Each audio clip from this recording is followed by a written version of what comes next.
Plenty of action in Prosper Sports this past week. Both boys and girls basketball teams hit the ground running with tournaments to start their season.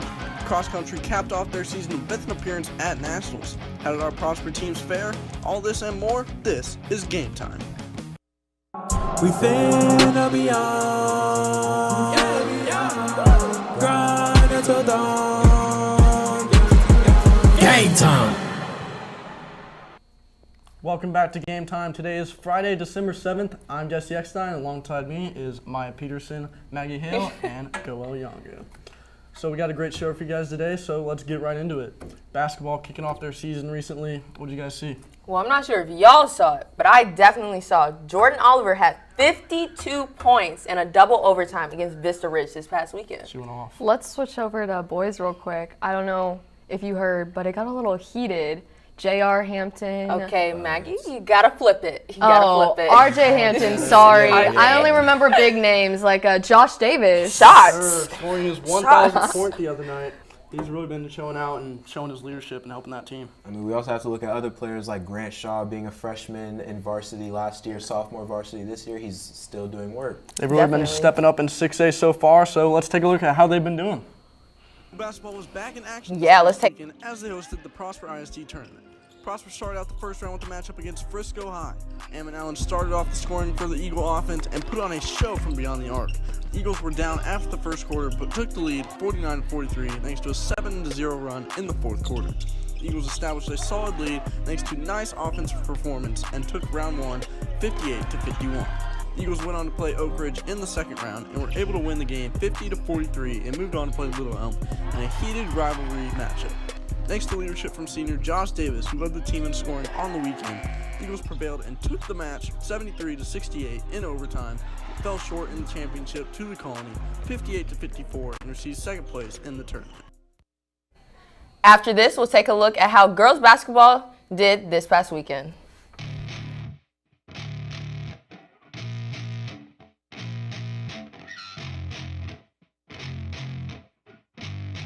Yeah. I spit raps like a heart attack, fast fatal heart impact, past painful scars, in fact I blast tasteful bars and packs, I back up my actions, fact don't ask, grab reactions, jacked attack with every word, then act with class as they hear me snap. I got nothing to lose, cause I fought and felt the bruise, now I'm not the one confused, call the shots and they produce, I ain't lost, I'm finally loose. Now let's take a look at girls basketball highlights after winning second place in the Pflugerville tournament. Today, people are still talking about the Lady Eagles' win against the undefeated Hebron Hawks on Tuesday night. Out of the gate, Scout Huffman and Jordan Oliver began crashing the boards. At halftime, Eagles led 37-17. Coming back on the floor with the same intensity, they were able to hold the Hawks to just 10 points within the third. Lady Eagles finished strong, winning 55-39, with Jordan Oliver ending the night with 15, followed by Scout Huffman with 14 points. The Lady Eagles will be playing their last non-district game tonight at home against Rowlett at 6:30.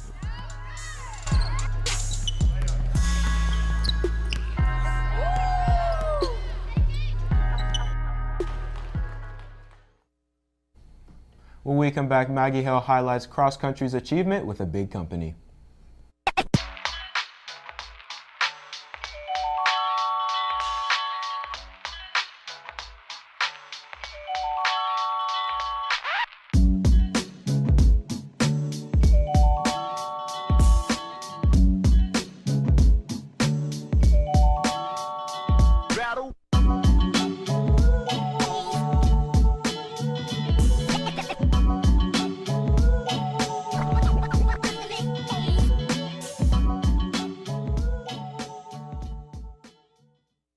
This past week, I sat down with the girls' varsity cross-country team to talk about their most recent achievements. Belief. Just like do it for the team. Push harder even when I think I can't. The starting point of all achievement is desire. Prosper Cross Country, a team filled with grit and desire. A team with a long road ahead of them to achieve the dream. Us being without the seniors and like how we're gonna try and have this season go, I think it just kind of pushed us to like bond more. After losing 4 seniors and moving up to 6A, the odds were against them. if they wanted to make it to state, they were going to have to win key races. I think all of our top 5 were in the top 12 at district. Hearing our placing and like what we did, it felt really amazing. We weren't expecting some of the competition we did at regionals, and we ended up winning by 1 point. Being first year 6A with this team, we just went out there, did the same thing that we were doing all season, and it got us to a 3rd place finish. The girls were off to Nike Regionals, hoping their journey wouldn't end there. Once they got to 3rd place, we weren't called, and I looked around and I saw Maddie and Tatum crying, and then Emily started crying. One of the best moments, and it felt so good just to hear our name. We were all like, oh my gosh, like my stomach dropped, and I was just crying, and we were all hugging. They will be making their very first trip to Portland, Oregon. Prosper High School. Nike Nationals was definitely like a dream come true for this team, especially being like the first team in Prosper history like to ever go. December 1st, 2018 will be a day these girls will never forget. A day that Prosper High School broke records. We are. We are. We are. We are. We are. We are. Prosper Cross Country. Well, aside from Prosper Sports, plenty of action in professional world. Oh, definitely. First topic, let's kick it to Kareem Hunt. Oh, I think that was a little too far. I think that was a little too far that's there. Wrong. First of all, it's not even a big deal. Everyone is making the Audi show a bigger deal. Not a big deal. She threw a lamp at him like, yeah, I'm gonna kick her. Okay, right. that makes it okay to kick. Okay, yeah, actually think, it does. You said it a little bit too hostile, but I mean, you know, the girl could have been wanting money or just wanted him out of the NFL for something he did to her. I don't know. 2 wrongs don't make a right, but I don't think there's any excuse. Right and do you think the NFL's policy should be stricter? Or?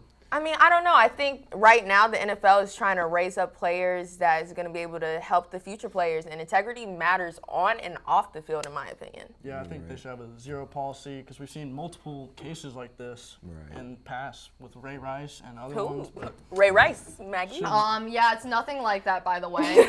Let's move on now. Very similar. Even the hotel cameras.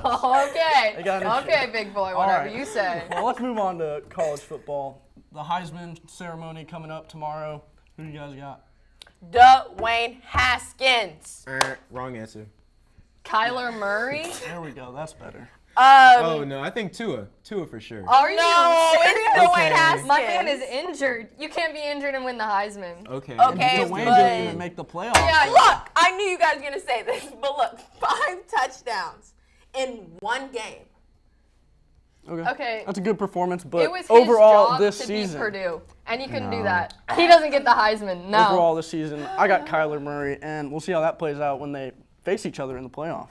But moving on, let's go to Urban Meyer. He retired after allegations earlier this season. Do you think that played a part? I think it's just because of his health. I mean, obviously there's some allegations, you know, around his name, but I mean, he's already kind of quit twice or stepped back twice before at Florida. So maybe a 3rd time's a charm, but this one is definitely about the allegations. So you're saying a cyst on the brain is not a real health issue? Yeah. I'm saying he's sick a lot. Okay. So multiple vacancies. So you're saying that's impossible? Pretty much, yeah. Oh, okay. Well, we'll see how that affects Ohio State in the future. Yeah, the new coach said they're going to keep the foundation. It's just a new face for the program. So. All right, well, let's move on to baseball. We got the winter meetings coming up on Sunday. Already seen some trades. How do you guys see that playing out?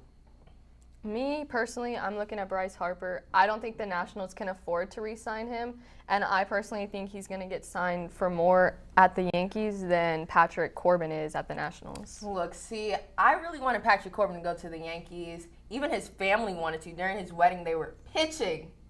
Funny. They were pitching to him to go to the Yankees, but instead he went to the Nationals. So. Well, plenty of action, and Paul Goldschmidt to the Cardinals. Right. Big trade, big trade. That should play a big part in the Cardinals winning. Should be plenty of action. A lot of big names still out there. For sure. I'm excited. Right.